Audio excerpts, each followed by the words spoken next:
जय हिंद दोस्तों, एक बार फिर से स्वागत करता हूं आपके अपने YouTube channel NS online classes में। तो दोस्तों, जैसा कि आप लोग को पता है कि हम लोग क्लास 10th केमिस्ट्री का पहला चैप्टर पढ़ रहे थे, जिसमें हम लोग अनुमान विधि द्वारा रासायनिक समीकरण को संतुलित करना सीखा।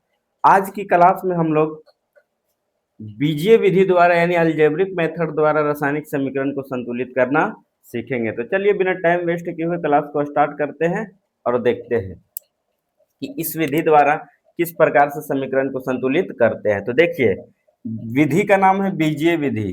क्या? Algebraic method. तो अलजेब्रा में हम लोग किसी भी चर का उपयोग करते हैं। किसका उपयोग करते हैं? चर मान के, जैसे A B C X Y Z जो भी है सब चर होता है, इसका यूज करते हैं। तो बस उसी विधि द्वारा हम लोग समीकरण को संतुलित करेंगे। पूरा क्लास देखते रहिएगा, मजा आ जाएगा एकदम डिट्टो, एकदम दिमाग में ये कंसेप्ट फिट हो जाएगी। और एक बात और बता दे, ये जो बीजीय विधि है ना बाबू, ये समीकरण को संतुलित करने का सबसे सेफ विधि होता है, सबसे सुरक्षित विधि है।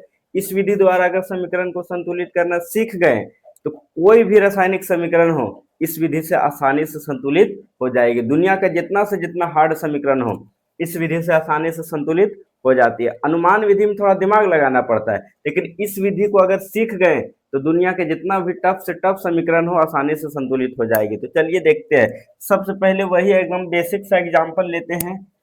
क्या ले लेते हैं? वही H2 प्लस O2 से क्या बनता है बाबू? H2O। ये बनता है कि नहीं? क्लियर? ये हम लोग को पता है, ठीक है। अब देखिए, अगर इस विधि द्वारा, बीजीय विधि द्वारा हम लोग इसको समीकरण को संतुलित करना चाहते हैं, क्योंकि ये असंतुलित है, ये आप लोग को पता है। अगर इसको संतुलित करना चाहते हैं तो बीजीय विधि द्वारा कुछ नहीं करते हैं। जो भी समीकरण रहेगा उसमें चर मान ए बी सी मान लेंगे, डी जितना भी रहेगा। तो देखिए, बैठाते जाएंगे इस प्रकार से, अभिकारक की तरफ से शुरू करेंगे, बैठाते जाएंगे ए बी, जितना भी अभिकारक जितना भी उत्पाद रहे, ए बी सी। अगर आगे रहता तो डी ई एफ, जहां तक जाता वहां तक लिखते। क्लियर? ये बैठा दिए।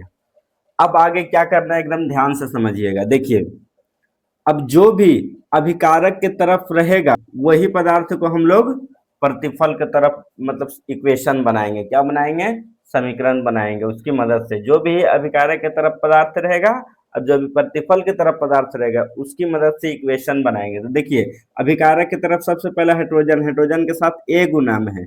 इसका मतलब अगर ए के साथ कितना हाइड्रोजन है? 2 हाइड्रोजन। तो इसलिए हम लोग क्या इक्वेशन बनाएंगे तो हो जाएगा 2a हो जाएगा। क्या हो जाएगा? 2a।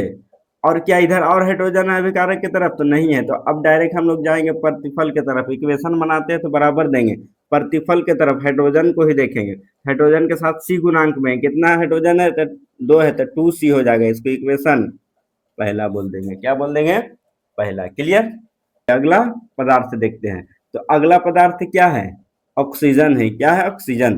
तो ऑक्सीजन के साथ गुणांक में क्या है? बी है। तो कितना ऑक्सीजन है? 2 है, तो 2b हो जाएगा। 2b बराबर, इधर तो और ऑक्सीजन कहीं पर ना है। अब उधर चलते हैं प्रतिफल की तरफ, बराबर के दूसरी साइड। तो देखिए, यहाँ सी ऑक्सीजन के साथ भी गुणांक में, मतलब कितना ऑक्सीजन है? तो 1 है, तो केवल सी हो जाएगा, यानी 1c। तो 1 को लिखते तो नहीं है, ये इक्वेशन सेकेंड हो जाएगा। यहाँ तक हम लोग को समझ में आ गया होगा। इसे समीकरण बना लेंगे। क्लियर? अब देखिए आगे क्या करते हैं।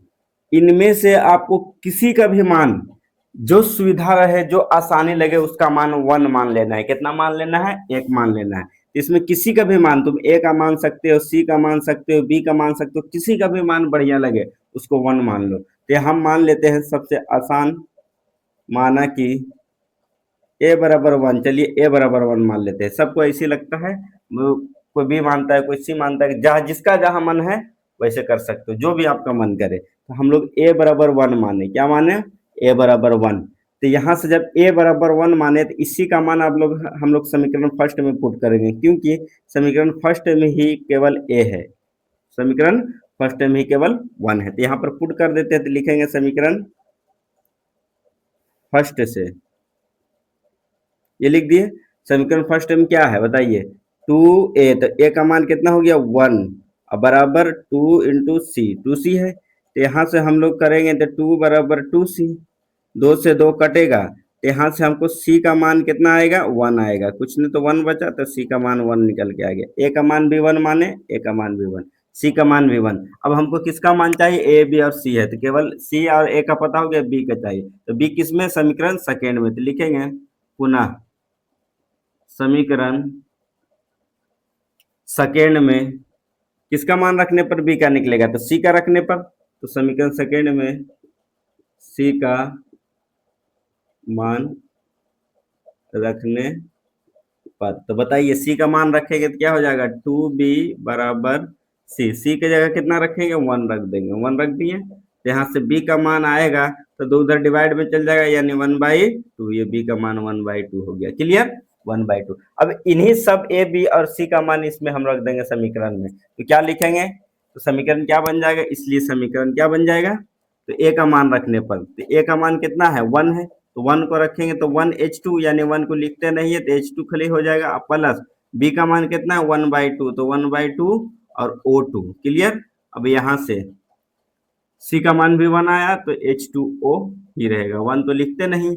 अब देखिए आखिर आगे करना क्या है, तो देखिए अगर ये 2 है तो अंश में है या हर में है, तो हर में 2 है। अगर इसको हम हटाना चाहते हैं तो क्या सभी में 2 से गुना कर देंगे पूरा समीकरण में, तो 2 कट जाएगा कि नहीं, जी बिल्कुल कट जाएगा। तो देखिए लिखेंगे सभी में 2 से गुना करने पर, या तो 2 का डायरेक्ट गुना करेंगे तो पहले में 2 से गुना करेंगे तो 2H2 बन जाएगा, और प्लस इसमें भी 2 से गुना करेंगे तो 2 गुना 1/2 हो जाएगा और O2 हो जाएगा।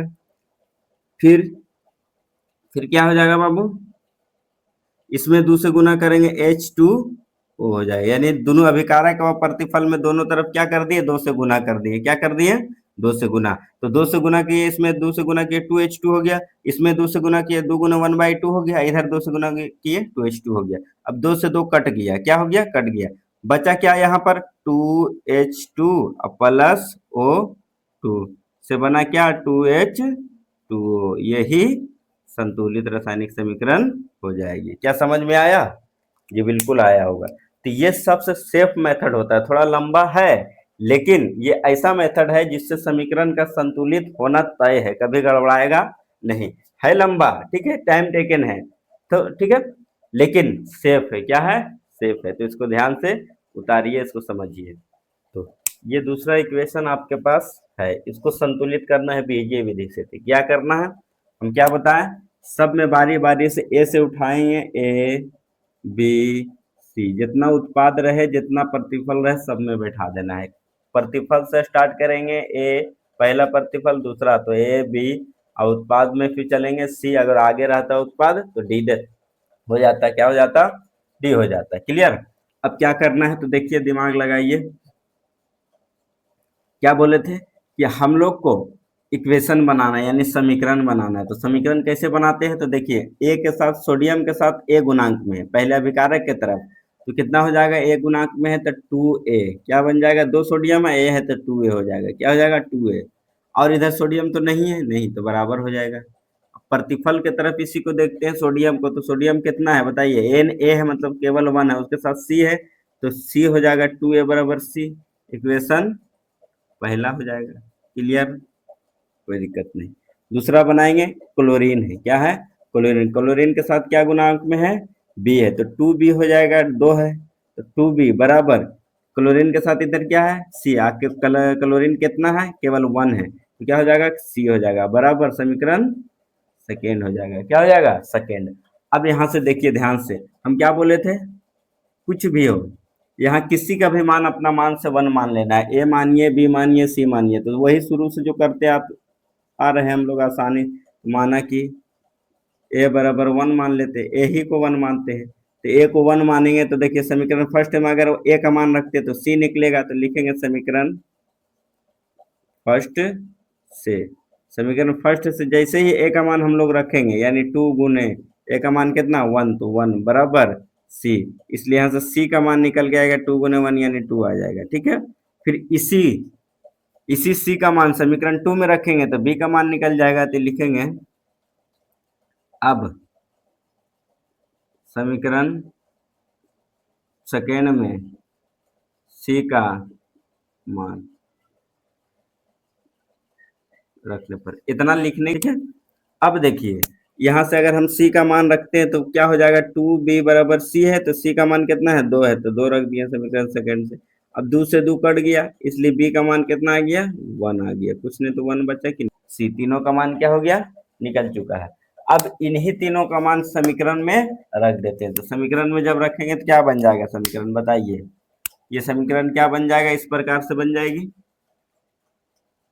ए की जगह क्या माने थे, 1, तो 1 हो जाएगा, यानी एन ए 2 ही रहेगा, 1 लिखना जरूरी नहीं होता। प्लस बी का मान कितना आया, बी का भी 1 आया, तो C2 रहेगा, Cl2। अब आगे सी का मान कितना है, 2, तो सी का मान रखेंगे तो 2NaCl, यही हो गया संतुलित। अब संतुलित कैसे, अगर आपको दुविधा हो कि संतुलित है या नहीं, चेक कर लेंगे। क्या चेक करेंगे कि क्या, कैसे चेक करते हैं, तो जांच कैसे करते हैं कि संतुलित है या नहीं। तो जांच वही करते हैं कि इधर Na कितना है, बताइए। Na इस प्रकार से लिखा हुआ प्लस Cl2 से बना 2NaCl। आपको अगर डाउट हो रहा है कि संतुलित है या नहीं, तो चेक कर लेंगे। Na किधर है, इतना, इधर 2 है, Cl भी इधर कितना है, 2 है। एन इधर भी कितना, 2 गुणांक में, तो 2 हो गया।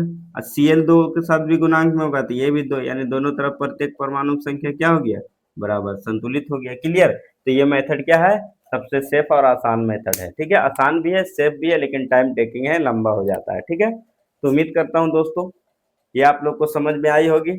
जो भी हम लोग संतुलित करना सीखे हैं अनुमान विधि से, उसी को इस विधि से करके प्रैक्टिस करेंगे और समझेंगे हम लोग कि कैसे इस विधि का उपयोग करते हैं। आसान है, लेंदी है, लेकिन आसान है, सेफ है। ठीक है, तो मिलते हैं एक और वीडियो में, तब तक के लिए जय हिंद, जय भारत।